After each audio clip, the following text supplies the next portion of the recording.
You'll get His Majesty completely alone on one channel and the UN translator alone on the other, and you can do whatever you want with it afterwards. So here is His Majesty's address to the United Nations General Assembly. Mr. President, distinguished delegates, 27 years ago, as Emperor of Ethiopia, I mounted the rostrum in Geneva, Switzerland, to address to the League of Nations an appeal for relief from the destruction which had been unleashed against my defenseless nation by the fascist invader. I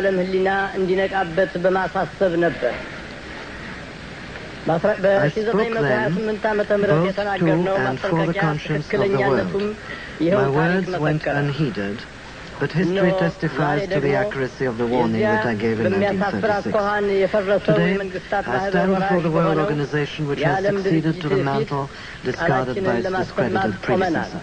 In this body is enshrined the principle of collective security, which is unsuccessfully invoked at Geneva. Here in this assembly reposes the best, perhaps the last hope for the peaceful survival of mankind. In 1936, I declared that it wasn't the covenant of the League that was at stake, but international morality. Undertakings, I said then, are of little worth if the will to keep them is lacking. The Charter of the United Nations expresses the noblest aspirations of man. The application of force in the settlement of disputes between states. The assurance of human rights and fundamental freedoms for all, without distinction as to race, sex, language, or religion. The safeguarding of international peace and security. But these two, as were the phrases of the covenant, are only words. Their value depends wholly on our will to observe and honor them and give them content and meaning. The preservation of peace and the guaranteeing of man's basic freedoms and rights require courage and eternal vigilance. Courage to speak and act, and, if necessary, to suffer and die for truth and justice. Eternal vigilance, that the least transgression of international morality shall not go undetected and unremedied. These lessons must be learned anew by each succeeding generation. And that generation is fortunate indeed, which learns from other than its own bitter experience.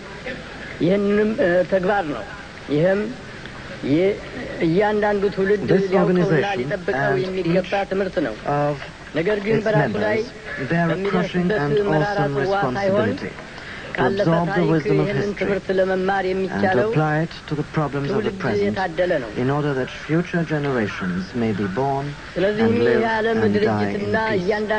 Should we fail to achieve this goal, we shall have condemned the coming generations to inherit the tragedy of our time. በማስታወቅ መጪው ትውልድ በሰላም ለመኖር እንዲችል ለማድረግ ታላቅና ከባድ ኃላፊነት አለበት። ከውቀትና ከተነገረ በኋላ እንዳይሰራበት ቢስተናከል መጪው ትውልድ መከራ ውስጥ እንዲገባ እንደፈረድንበት ይቆጠራል። I have lived too long to cherish many illusions በሕይወታችን ዘመን ብዙ ችግሮችና ፈተናዎች ያሳለፍን በመሆናችን of men when brought into stark confrontation with the issue of control over their security and their property interests. Not even now, when so much is at stake, would many nations willingly entrust their destinies to other hands. Yet, this is the ultimatum presented to us. Secure the conditions whereby men will entrust their security to a larger entity, or risk annihilation. Persuade men that their salvation rests with the subordination of national and local interests to the interests of mankind, or endanger man's future. These are the objectives, yesterday unattainable, today essential, which we must labor to achieve. Until this is accomplished, mankind's future remains hazardous, and permanent peace a matter for speculation. I would now like to mention briefly today two particular issues: disarmament and the establishment of true equality among men. Disarmament has become the urgent imperative of our time. I do not say this because I believe that the absence of arms is tantamount to peace, or because I believe that bringing an end to the nuclear arms race automatically guarantees the peace, or because the elimination of nuclear warheads from the arsenals of the world will bring in its wake that change in attitude required for a peaceful settlement of disputes between nations. Disarmament is vital today because of the immense destructive capacity which men now possess. Ever since the Stone Age, the production of arms has always been a source of man's own destruction. Even though the achievement of general and complete disarmament is time-consuming, it is encouraging to note that great efforts are being devoted to attainment.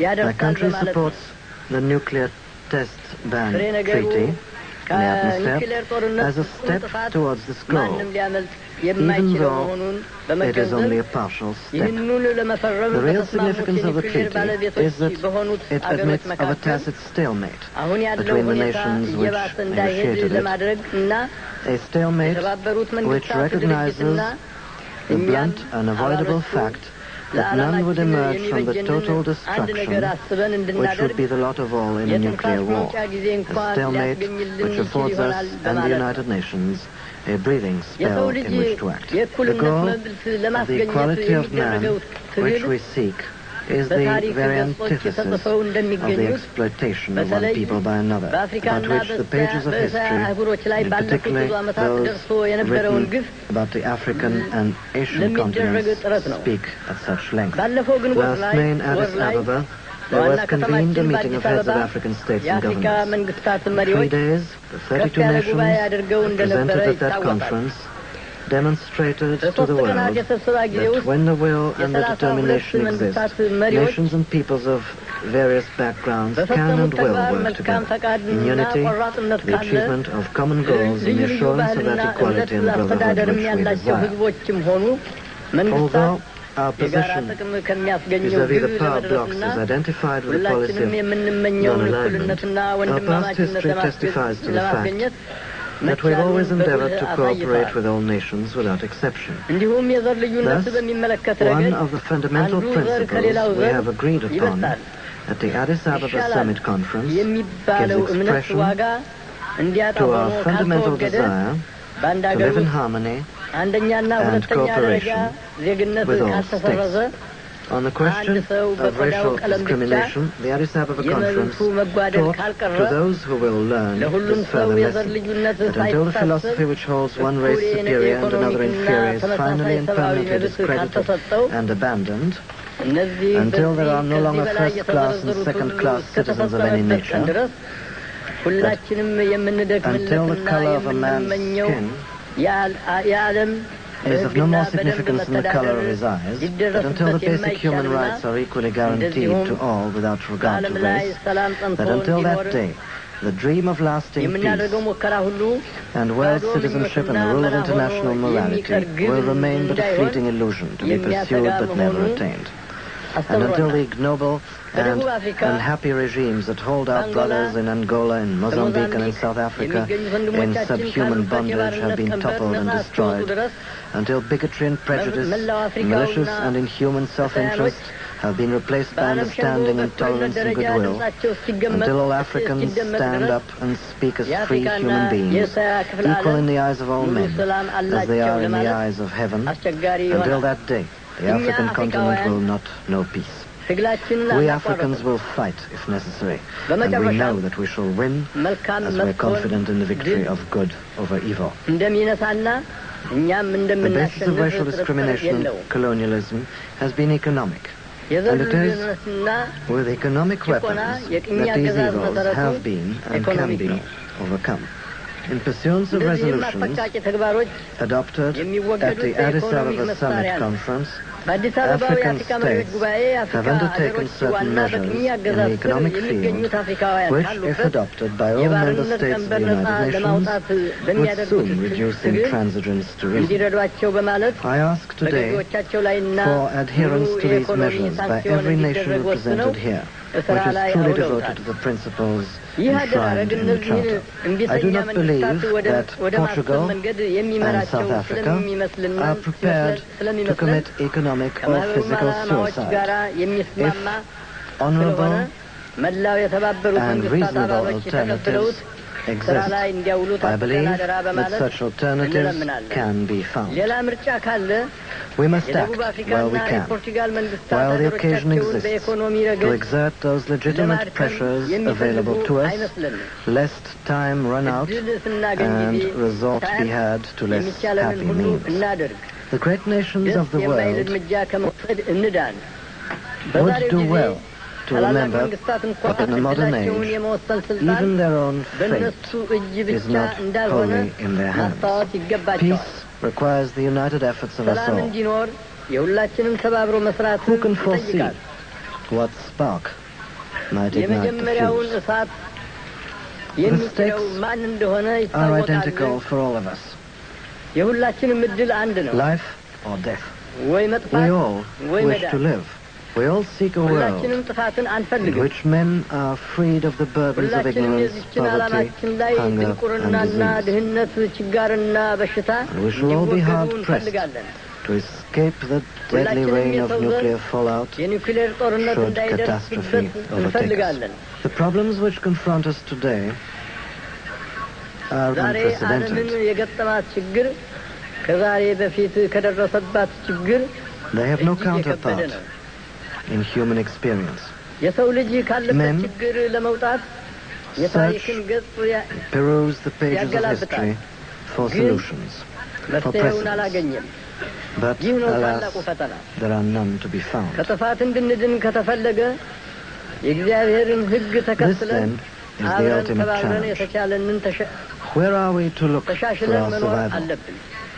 For answers to questions which have never been asked before. We must look first to the Almighty God, who has raised man above the animals and endowed him with intelligence and reason. We must put our faith in him, that he will not desert us or permit us to destroy mankind which he created in his image. And we must look to ourselves, into the depths of our souls. We must become something we've never been, and for which our education and experience and environment have ill prepared us. We must become bigger than we have ever been, more courageous, greater in spirit, ampler in outlook. We must become members of a new race, overcoming petty prejudice, owing our ultimate allegiance not to nations, but to our fellow men within the human community. The voice of His Imperial Majesty speaking in October of 1963 to the United Nations General Assembly in New York.